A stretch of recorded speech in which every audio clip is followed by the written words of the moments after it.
मध्ये मी तुम्हा सगळ्यांचे स्वागत करते। आज आपण कैरीची डाळ किंवा कैरीची आमटी किंवा कैरीचं सांबर ही रेसिपी करणार आहोत। आणि ही कैरी घालून केलेली आमटी चवीला खूप छान लागते, एकदम चविष्ट लागते। कैरीची आमटी ही तुम्ही कशासोबतही खाऊ शकता, भातासोबत खाऊ शकता किंवा भाकरी सोबत, चपाती सोबत, कशाबरोबर ही खूप छान लागते, एकदम चविष्ट लागते।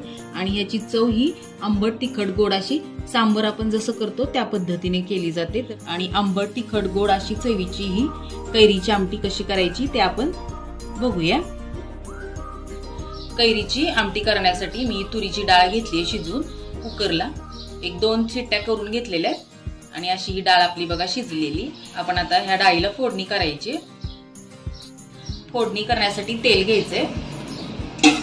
हे मी 2 चमचे तेल घेतलेले।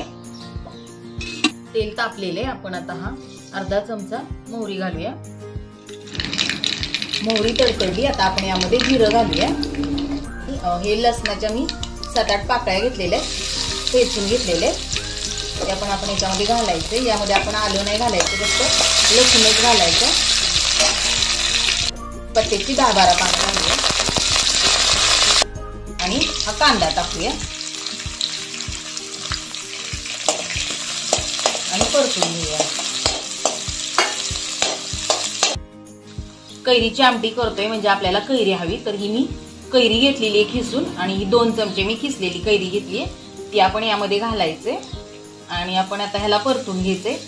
आपण या आमटीमध्ये फक्त लसूण घातलेला आहे, ठेचून आलं घातलेलं नाहीये। आपल्याला यामध्ये कैरीचा स्वाद हवाय, त्यामुळे आपण आलं नाही घालायचं, फक्त मग कैरीच आपण घालून परतून घ्यायची। आता आपली बघा ही कैरी पण झालेली आहे 2 मिनिटांसाठी परतून। यामध्ये आता आपण मसाले घालून घेऊया। हे अर्धा चमचा मी बेडगी मिरचीचं लाल तिखट घेतलेले रंगासाठी। 2 चमचे आपण हा काळा मसाला टाकायचा आहे। ह्याच्यामध्ये कांदा लसूण मिक्स केलेला आहे, तर हा आपण 2 चमचे टाकूया। आपण याला एक अर्धा मिनिटभर परतून घेऊया। मी यामध्ये शेवग्याच्या शेंगा घालणार आहे, तर हे आपण याच्यामध्ये टाकून घ्यायचे आणि आता आपण याला 1 मिनिटभर परतून घेऊया। या डाळीमध्ये शेवग्याची शेंगा घालणं हे ऑप्शनल आहे, तुम्हाला जर का आवडत असतील तर घाला, नाही घातल्यात तरी चालेल। पण एकदा तुम्ही अशा डाळीमध्ये शेवग्याच्या शेंगा घालून एकदा ट्राय करा, नक्की तुम्हाला ह्याची चव आवडेल, खूप छान लागते ह्याची चव।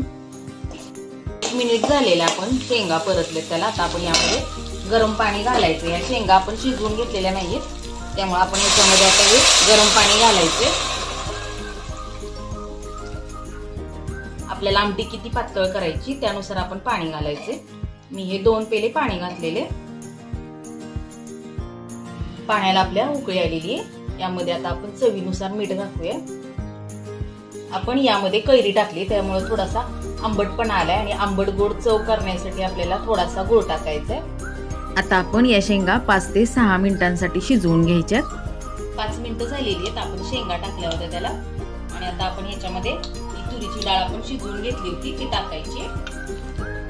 आपल्या शेवग्याच्या शेंगा आपण 5 मिनिटं शिजवून घेतल्या होत्या आणि आता ही डाळ पण आपली शिजलेली आहे। आपण आता ही फक्त एकत्र करायची आणि उकळी येऊन द्यायची, म्हणजे मग हे दोन्ही पण एकत्र एकजीव होईल आणि मिळून येईल आपली आमटी।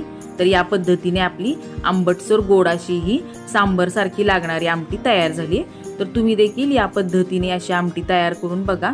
आणि हा व्हिडिओ आवडल्यास लाईक करा, शेअर करा आणि सबस्क्राईब करा। व्हिडिओ पाहिला त्याबद्दल तुम्हा सगळ्यांचे आभार। पुन्हा भेटूया अशाच एका नवीन व्हिडिओमध्ये, तोपर्यंत नमस्कार।